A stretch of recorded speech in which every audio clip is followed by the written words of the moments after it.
ভোজ্য তেল এবার উৎপাদনে স্বনির্ভর হতে চলেছে তেলিয়ামুড়া। তেলিয়ামুড়া এবার এই দিকেই বিশেষ করে জোর দিচ্ছে। 225 হেক্টর চাষ করছেন 250 জন কৃষক। বাড়ছে আয়ের নতুন সম্ভাবনা। ভারতকে ভোজ্য তেল উৎপাদনে স্বনির্ভর করে তোলার লক্ষ্যে কেন্দ্রীয় সরকারের national mission and edible oils অর্থাৎ NMEO প্রকল্প ধীরে ধীরে গ্রামের অর্থনীতির ইতিবাচক পরিবর্তন আনছে। ত্রিপুরা তেলিয়ামুড়া মহকুমাতেও এই প্রকল্প ইতিমধ্যেই আশাব্যঞ্জক ফল দিতে শুরু করেছে। সরকারের সহায়তা, আধুনিক কৃষি প্রযুক্তি ব্যবহার এবং কৃষকদের সক্রিয় অংশগ্রহণের মাধ্যমে নতুন আয়ের সুযোগ সৃষ্টি হচ্ছে। তবে এ বিষয়ে কি বলছেন মহকুমা কৃষি আধিকারিক रितेश दे শোনাবো। नाम रितेश दे, मैं superintendent of agriculture Teliamura agri subdivision से हूँ।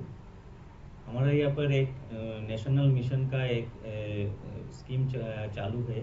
उसका नाम है national mission on edible oil oil palm. वो भारत सरकार का एक मेजर स्कीम है। ये स्कीम का पर्पस ही है जो एडिबल ऑयल प्रोडक्शन, क्योंकि देखा जा रहा है कि भारत जो इंपोर्ट करता है बाहर से, वहाँ से ईयरली 80,000 करोड़ रुपया चला जाता है बाहर। तो भारत सरकार का एक एम है जो कि खुद का production and self sufficiency in edible oil production. So ये उद्देश्य रख के ये स्कीम चालू किया है। मैं त्रिपुरा तेलियामुड़ा एग्री सब डिवीजन में 22-23 से ये काम चालू किया हूँ और अभी तक 2026-27 तक 242 हेक्टर हमने कवर कर दिया और इसमें बेनिफिट मिला है 2250 बेनिफिशियरी को। ये एक वर्सेटाइल स्कीम है। इसमें बहुत सारी सुविधा है, क्योंकि आप लोग को मालूम है कि ये जो प्रोडक्शन है ये 4 इयर्स के बाद मिलता है।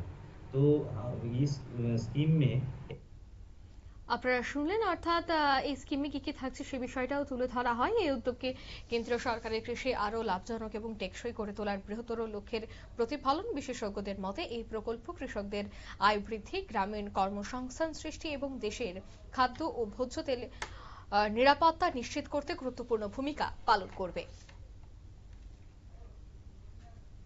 এই মুহূর্তের সংবাদ এ পর্যন্তই। আমাদের পরবর্তী নিউজ এবং আপডেট দেখার জন্য অবশ্যই চোখ রাখবেন শুধুমাত্র নিউজ ভ্যানগার্ডের পর্দায়। ধন্যবাদ।